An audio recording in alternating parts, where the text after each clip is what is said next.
Catching up with Chris. Hello again, and welcome back to Catching Up with Chris. In today's episode, I will be talking about some common problems that I have experienced myself in a restaurant or cafeteria setting. Now, as a university student, it's very hard to avoid being in a cafeteria. You've probably done it at least once, or even just being a human being, been to a restaurant. Some people do that often. But in the restaurant, in the cafeteria, there are a lot of common annoyances, at least things that annoy me, and I'm here to talk about them with you. The first thing that I would like to bring to your attention that you should try to avoid being around and also being is a person I like to call the buffet buffoon. You are standing in line, waiting to get to that buffet, but behind you there is a buffet buffoon, and in front of you there is a buffet buffoon.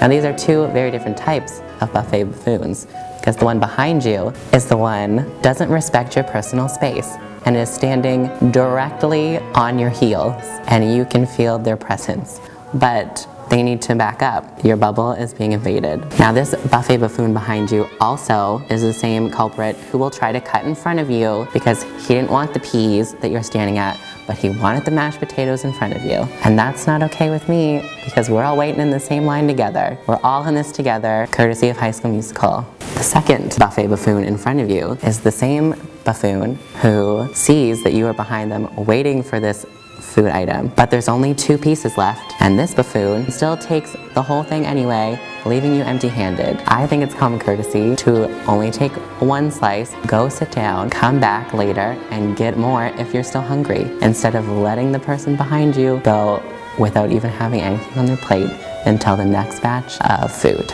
That's really rude. Another thing that grinds my gears is an excessive amount of mess. Obviously, eating a meal is not the cleanest activity. There are spills that happen, and there are people employed to clean up after you. However, that does not mean that you have to make the largest mess that you have ever made in your entire life because it's not your job to clean it up. That's just not my style, and that is not polite. Last time I checked, the people working in the cafeteria making the food were not magical sorcerers, and they didn't put a potion in the food that when you ate it, you instantly turned into a zoo animal. So why are you acting like one? Don't make a mess. Don't jump on the tables and shout. I don't know what kind of restaurants you go to. Another problem I face is the volume level. It's not hard to have a nice, intimate meal shared with other people in a public environment without shouting to the top of your lungs. I'm sure that your friends are very funny, but that does not mean that every time they tell a joke you have to respond as if you personally just won the Super Bowl. Oh! And I'm trying to eat my meal too, so let's just take it down a notch, or 5. The final thing that really puts me off is when people do not take the time to observe their surroundings and read the signs that were deliberately placed there for you to read regarding rules or instructions of the facility.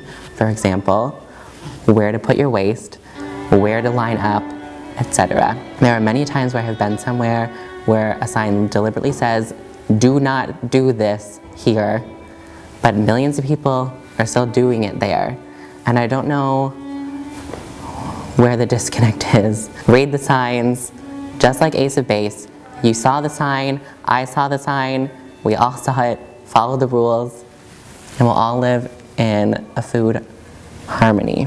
Thanks again for watching, and be sure to check out Dallas Student Life on Facebook and Twitter to find out what I'll be talking about next.